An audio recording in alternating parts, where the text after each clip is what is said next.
Hey, good morning. Thanks for joining me today. My name is Derek Mitchell, and it is Monday, and it's been a while since I've done a video. So you can see it's about 20 to 10 here in the Niagara region, Ontario, Canada.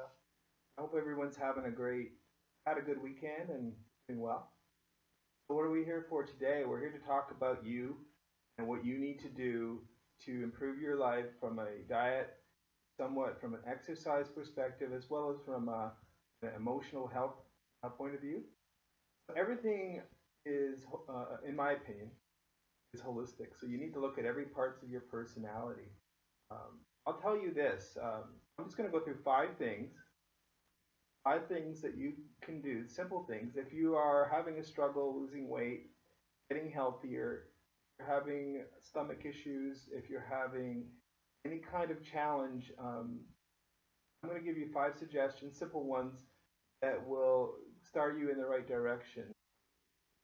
Everyone has a different, I guess, response to different foods, and you can change the type of foods you eat, and that is one of the things I'm going to mention. But these five things are overall what you can do to just change the direction of your physical and mental health. So one of the biggest things, and I know this is probably not going to be a surprise, is your sleep. If you don't have a good sleep, it's different amount of hours for each person what a good sleep is, and you want to have a good quality sleep as well. Let's talk about sleep a little bit. So sleep, uh, in my opinion, most people would need at least 7 hours. Um, but some people do okay on a little less. Some people need a little more. But it's really the quality of the sleep and the rhythm of the sleep. So based on things I've been reading and research, it looks like you have a better sleep the earlier you go to bed. Now I know some people on a shift work or who work odd hours may not have the opportunity to do this, but if you can get to sleep between 10 and 10:30 at night, thereabouts, and then wake up at 6:37 or 7:30 in the morning, that is based on human rhythms. They call them circadian rhythms, where you can get the best quality sleep. In the REM sleep, towards the end of your sleep, is very important. It gets you ready for the next day as you're coming out of your sleep. REM patterns are very important. Rapid eye movements. So sleep is very important. The more better sleep you get. I wouldn't say the more, but the better sleep you get, the less hormones you have, cortisol, and that allows you the first step to allowing your body to improve itself. Number two, stress. It's associated with sleep, but if you find yourself under a significant amount of stress, you want to try to find a way to reduce it. Now, everybody has a different idea of what relaxes them. So for me, it's sometimes very simple things. A nice cup of coffee. Um, I do a lot of decaf later in the day. I still have some caffeinated coffee in the morning and then have decaf later in the day so that it doesn't affect me when I'm trying to go to sleep at night. But um, stress, if you can find a way to relax, whether some people find, mowing the lawn, taking a walk, a little bit of exercise allows them to relax. Some people just like to sit on their lazy boy chair like me, watch a little good movie or a good TV show. Other people go take a nap to reduce the stress. But what you got to do a lot of times is take those thoughts out of your mind that race through and try to improve your stress levels. So stress, sleep, stress. Third thing is you want to have a good positive attitude.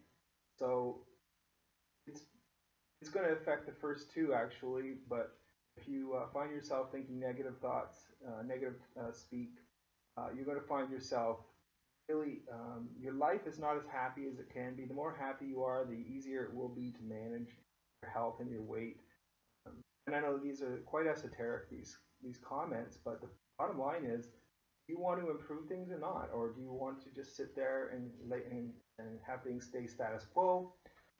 I told back in August of last year, late August, I started work and try to improve things. I've had And in addition to that, at that point, I was 60 pounds heavier than I am currently right now. So at that point, I wasn't doing myself any favors. I was eating whatever I wanted. I made a decision to go and start eating ketogenically. So make sure that you have a good attitude. Try to be grateful. Everybody's got challenges in that area. Lots of times I'm annoyed at various things in my life. Things aren't going the way I want them to, but I try to remember to be as positive as I can be. Now, I'm not always successful, don't get me wrong, but the focus is to move in that direction. Number four is based on 4 and 5 are associated with what you consume. So the diet. First, number four is the type of food and the quantity and quality of food you eat.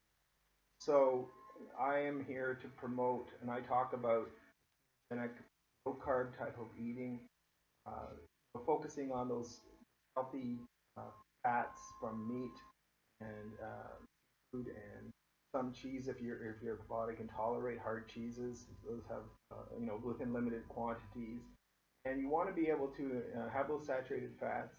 Some monounsaturated and saturated fats such as coconut oil from natural sources. You want a virgin coconut oil if you can find that quality. You want to have good quality.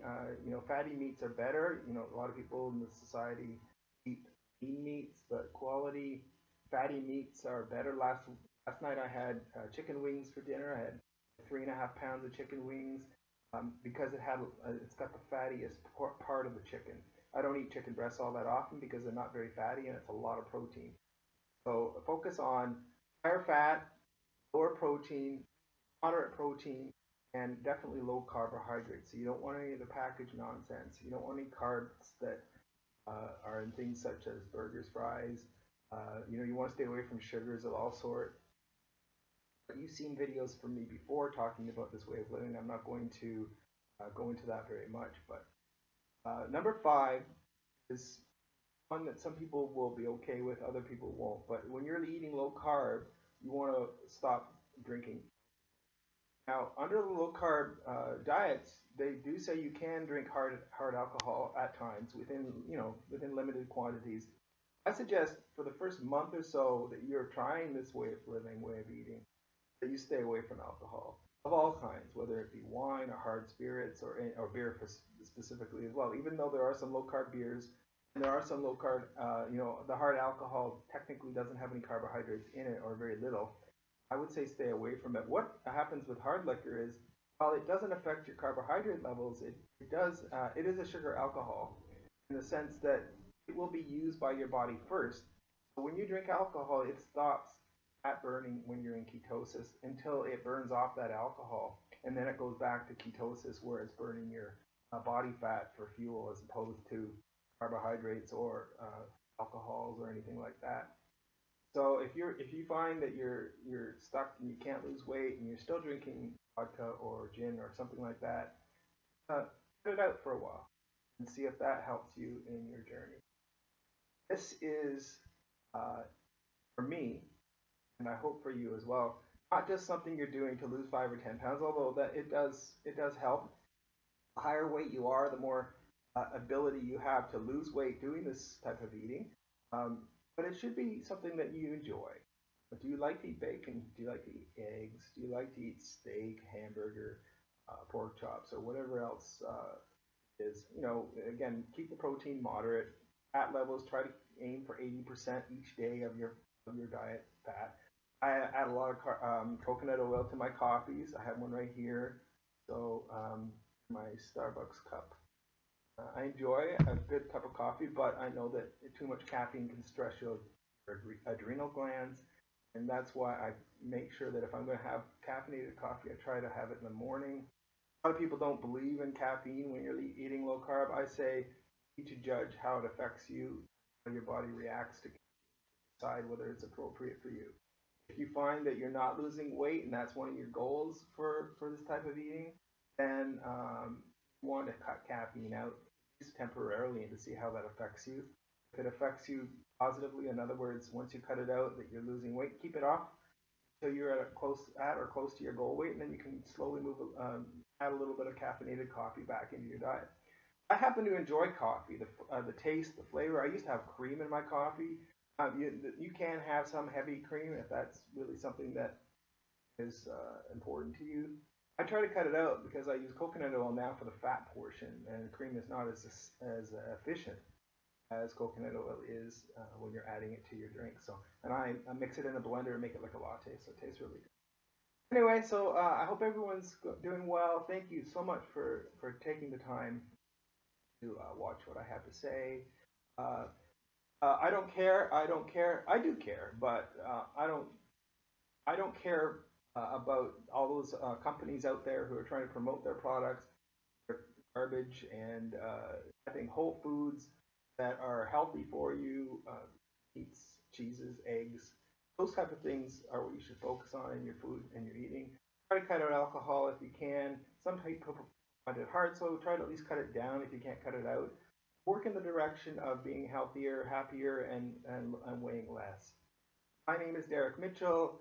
My email address is niagaraedge@gmail.com, or please like this video if you do like it. And any comments are always welcome. And if you have any questions about this way of living or way of eating, I would be very, very happy to. Thank you for taking the time again, and have a wonderful day.